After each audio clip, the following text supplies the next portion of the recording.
지방 경제 활력 제고를 위해서 그 지비 규제 혁신 방안을 발표했습니다. 그에 따라서 4월에 저희들도 국토부 지침 개정됨에 따라서 그 지역 전략 사업을 추진하게 됐는데요. 이에 대전시는 그 지방 소멸 위기를 극복하고 인구 유출 방지라든지 그다음에 저출산 고령화 대응하면서 지역 경제 활성화 제고를 위해서 5월 나노 반도체 국가 산업단지 외 그 지역 전략 사업을 4건을 신청을 했습니다.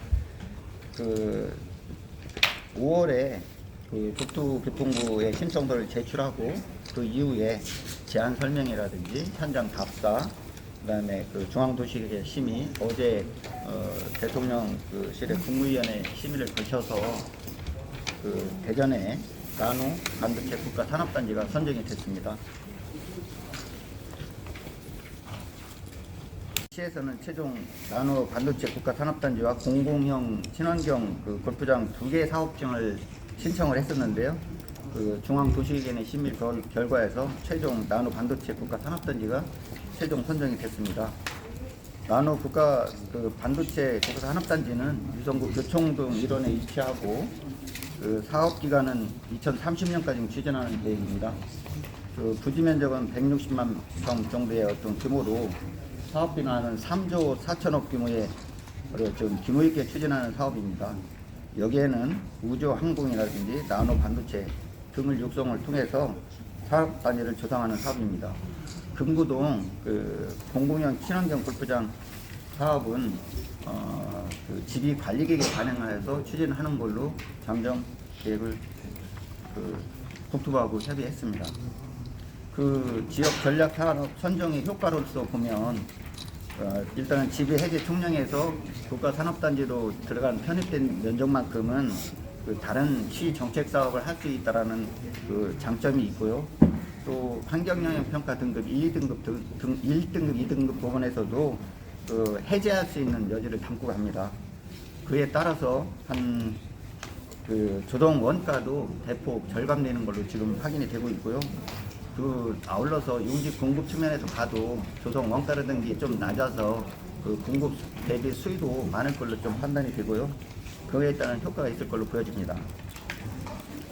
그다음에 그 업무 추진하면 지비 해제에 있으면서 국토교통부라든지 중앙부처의 협의 기간이 한 1년 6개월 정도 단축이 돼서 한 뭐 1년 이내에 저희들은 내년도 2월까지는 지비 해제하는데 큰 문제가 없을 걸로 보여집니다.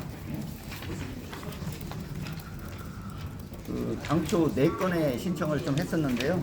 그 사업별로 내용을 좀 간단하게 설명을 드리겠습니다. 그 나노 반도 국가 산업단지는 뭐 아까 전에 말씀드렸다시피 2월 정도의 지비 해제의 목표로 담고 있고요. 금고동 공공형 그 친환경 골프장은 중앙도시계획위원회에서 심의 과정에서 체육시설을 지비까지 해제를 하면서 유지시키는 것에 대한 그 의견이 있어서 저들도 그 부분에 대해서는 공감을 하고 그에 따라서 이제 지비 관리 계획이 있습니다. 그 관리 계획에 반영을 해서 알차게 사업 추진하려고 하는 취지에서 그건 좀 제외가 됐다는 말씀을 드리고요. 당초에 4가지 중에서 하기지구하고 그 호급 보온 파크 부분에 대해서는 100만 평방미터 미만은 지방자치단체에서 해제 권한을 갖고 있고 이거를 가지고 중앙까지 갔을 때는 국토부 협의라든지 중앙도시계획의 심의라든지 과정 속에서 지방에서 하는 것보다는 다소 시간이 많이 걸릴 것 같아서 저희들이 자진해서 국토부하고 협의해가지고 요거는 제해서 요건 뭐 대전시에서 알차게 추진하게 되면 그보다 더 빨리 지비 해제하고 그 목적 사업 하는데 큰 문제가 없을 걸로 보여집니다. 이 지역 전략 사업 선정을 통해서 그 비전이라고 볼 수 있다는 간단하게 볼 수 있다라고 하면 그 비전의 한 가지로 볼 수 있다라고 한다면 지비 규제 혁신으로 지방 그 경제 활력을 좀 촉진시킬 수 있고요. 초인류 경제도시 대전 그 위상을 한층 강화할 수 있는 기틀이 초석을 다졌다고 볼 수 있을 것 같습니다. 앞으로 그 나노 반도체 국가 산업단지 추진 계획을 간단하게 말씀드리면 금년도 하반기까지 예비 타당성 조사를 마치고 그 내년도 2월까지는 지비 해제 및 그 산업단지 계획 승인을 계획할 계획입니다. 그래서 27년도에 착공을 하고 27년도에 착공 및 보상을 실시하면서 30년도에 마무리해가지고 대전시의 위상을 높이려고 합니다. 이상 브리핑을 마치겠습니다.